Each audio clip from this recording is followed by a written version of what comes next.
Breaking news: Chicago is in absolute chaos tonight, and the story you're about to hear could shake this franchise to its very core.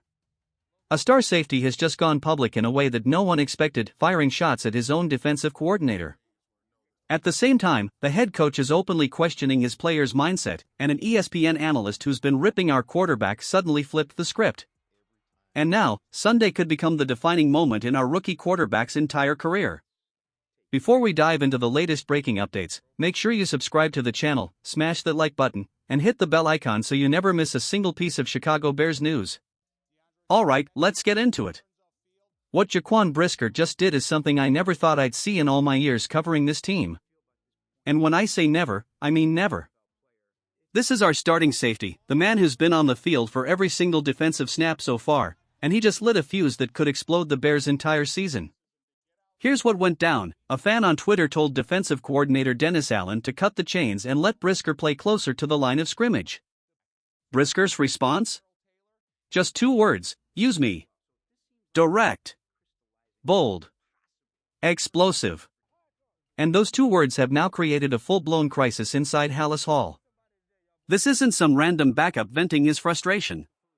Brisker was a second-round pick back in the 2022 draft, a cornerstone of this defense since day one, and right now, he's playing for his next contract. When a player in a contract year publicly challenges his coordinator's scheme, that's not frustration. That's war. And here's where it gets even worse: the stats back him up. Chicago's defense is surrendering nearly 40 points per game. Dead last in the NFL. We're ranked 25th in total yards allowed, and after Detroit hung 52 points on us, Brisker admitted something heartbreaking to The Athletic: "I've never had 50 points scored on me in my life. Not even in a video game." Let that sink in. An NFL starter saying he's never been humiliated like this, not even virtually. That's not just frustration talking, that's the sound of a man watching his reputation crumble because the system won't let him play to his strengths. What makes this entire situation even more infuriating is how Dennis Allen continues to misuse Jaquan Brisker. From the day he entered the league, Brisker has been known as a versatile safety, a guy who can line up in the box, shut down the run, blitz the quarterback, and still hold his own in coverage.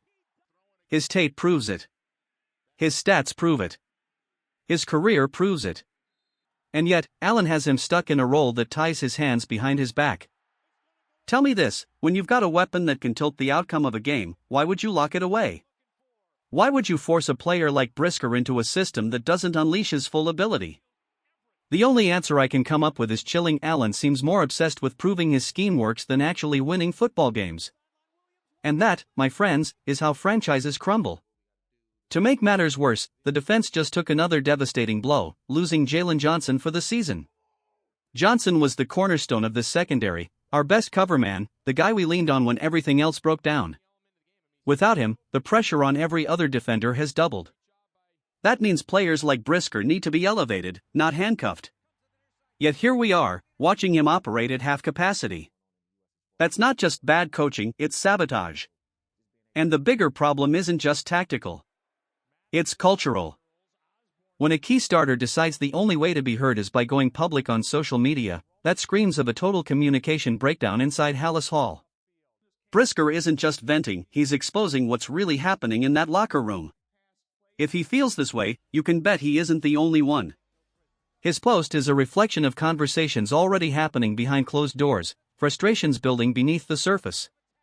Think about the irony here. Allen was brought in to fix this defense, to be the one who stabilized a unit that kept collapsing year after year.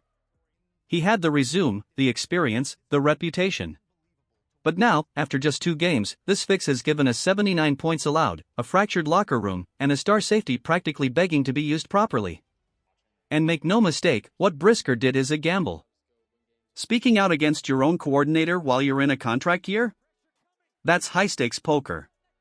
If it works, he becomes the voice of change. If it backfires, his reputation could take a hit that follows him for the rest of his career. Brisker's decision to go public becomes even more dangerous when you consider the context. He's in a contract year, and this new regime has already proven it's not afraid to make bold moves. We've seen them cut loose players who didn't fit their vision, no matter how big the name. And let's be honest, speaking out against your coordinator isn't exactly the way to win favor with the front office. But here's the thing, sometimes silence isn't an option. When your team is being embarrassed week after week, when you know you can do more but aren't being given the chance, when your career feels like it's slipping away, what do? You make noise. And Brisker made noise in the loudest way possible. Now, here's where the story takes a shocking twist. And when I say shocking, I mean I nearly fell out of my chair when I heard it. Dan Orlovsky, the same ESPN analyst who spent months tearing into Caleb Williams, just flipped his script completely. Think back to the offseason. Orlovsky was relentless. He insisted Williams didn't fit Ben Johnson's system, that the rookie would take years to develop, and that the Bears were essentially wasting their time expecting immediate results from their number one pick. Those comments weren't just harsh, they were poison. They set a narrative that painted Williams as a long-term project before he ever stepped on an NFL field. But this week, live on First Take, Orlovsky changed his tune. His exact words? Everybody needs to calm down with Caleb Williams. Let's give the kid until November before we decide if it's working with Ben Johnson. Wait a minute, what? 2 months ago, he said years. Now, suddenly, it's weeks? Both can't be true. And that inconsistency exposes exactly what's wrong with the way these national analysts handle young quarterbacks. Here's the truth, Caleb Williams is already showing growth. His completion percentage jumped from 59% in week 1 to 68% in week 2. He's making sharper reads, showing patience in the pocket, and building real chemistry with his receivers. That's not the profile of a player who needs to be torn down and rebuilt. That's the profile of a rookie who's adjusting fast. So why the sudden change of heart from Orlovsky?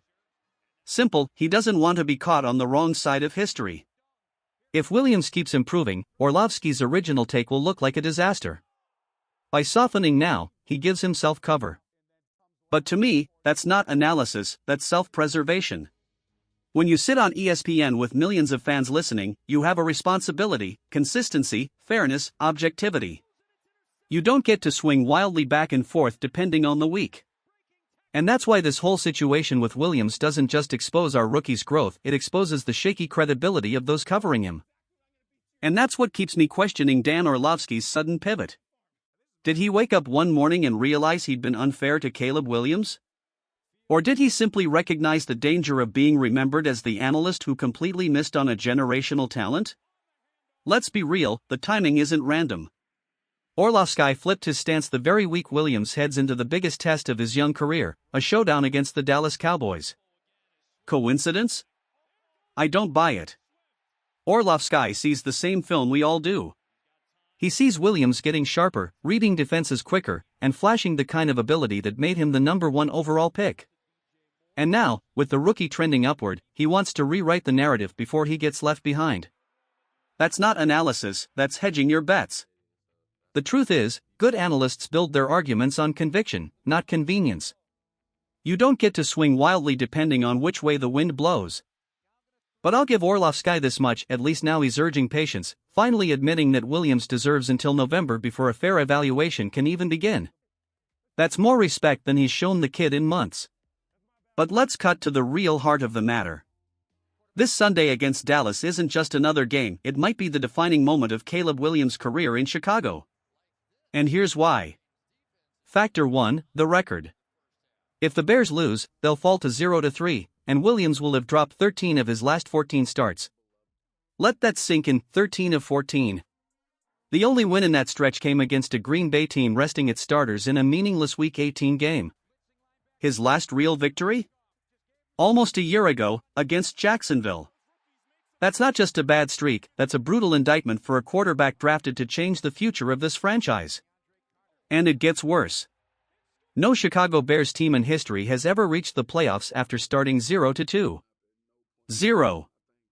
If this team slides to 0-3, we're not just talking about a rough start, we're talking about the season effectively ending before October. For a rookie quarterback carrying the weight of an entire city's hope, that's the kind of stat that can bury a career before it even begins. But here's where things get personal, Caleb Williams' own record. Forget the team for a second. A quarterback sitting at 1-13 in his last 14 games doesn't inspire confidence, no matter how high he was drafted. In the NFL, nothing matters more than winning. And right now, Williams desperately needs a victory to change the story around his name. Factor 2, the perfect opponent. Believe it or not, the football gods may have handed Williams the ideal setup for redemption. His chance comes against the Dallas Cowboys, a defense run by none other than Matt Eberflus. Yes, the same Matt Eberflus Bears fans know all too well. And the irony? His defense is getting dismantled week after week. Just look at last Sunday. Russell Wilson, a quarterback many had already declared finished, lit them up for 450 yards and 3 touchdowns. A 36-year-old supposedly washed veteran made them look like a college defense. Without Micah Parsons, Dallas has no bite. Their pass rush is average at best, their linebackers are too slow, and their secondary ranks near the bottom of the league, allowing over 300 passing yards per game. Even worse for them, Eberflus' defense is predictable. It's static. No disguises, no tricks, no creativity. Corners bite too hard on play fakes, safeties don't have the range to cover deep routes, and quarterbacks who stay patient can pick them apart. If Williams can't exploit this unit, if he can't succeed against one of the league's weakest defenses, then the question becomes, when will he? This game is his golden ticket, the best possible chance to show he can be the guy. Factor 3, the backing he can't ignore. But here's the part that should make every Bears fan uneasy. The coaching staff's support isn't as ironclad as people think. Ben Johnson handed Tyson Bagent a 2-year, $10 million deal, and the way he talks about him doesn't sound like casual backup praise. Johnson's words, "He and I are connected." When he enters a room, it's all business. He's always focused, and I respect that.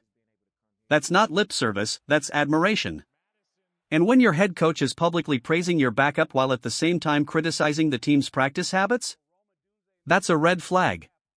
Johnson said this week, "Our practice habits still don't reflect a championship quality team." Let's be honest, that's a shot across the bow, aimed directly at the quarterback who sets the tone for everyone else. The message is clear, nothing is guaranteed. Johnson is evaluating everything and everyone. And if Caleb doesn't deliver soon, the door is open wider than people realize. The contrast between Caleb Williams and Tyson Bagent isn't just about talent, it's about philosophy. Williams is Superman. He wants to make the highlight reel throws, prove why he was taken first overall, and show flashes of greatness that can change a game in one play. Bagent, on the other hand, is straight business, simple, disciplined, efficient. And the truth is, Ben Johnson's system leans toward the latter. He values steadiness over spectacle. That's why Sunday matters so much. If Williams struggles against Dallas, if he turns the ball over, misses opportunities, or fails to attack a defense that's begging to be exploited, Johnson may not wait long before making a difficult decision. And with a backup he already trusts, respects, and openly praises, those decisions could come faster than anyone expects. But this isn't just about one game. These storylines are all tied together, showing exactly where the Bears stand right now as a franchise. A star safety so fed up with the system that he risks his reputation to be heard. A national analyst backpedaling on months of criticism, suddenly trying to rewrite his narrative. And a rookie quarterback standing at the edge of the most important test of his young career. So the real question is this: will Caleb Williams rise to the moment and seize his chance against Dallas? Or will we see the same painful struggles continue? Do you believe Dan Orlovsky's change of tone is genuine, or is it just an attempt to protect his credibility? And with Brisker, do you stand behind a player who speaks out when he feels misused? Or should those battles stay behind closed doors? These aren't small questions. They'll shape not just this season, but the future of the Chicago Bears. And no matter how it unfolds, one thing is certain: our fan base will keep watching, keep questioning, and keep pushing for answers. Because this isn't just football. It's pride. It's loyalty. It's family. And for Bears fans, one truth will always remain: through the highs, the heartbreaks, and the uncertainty, we stand together. Always. Bear down.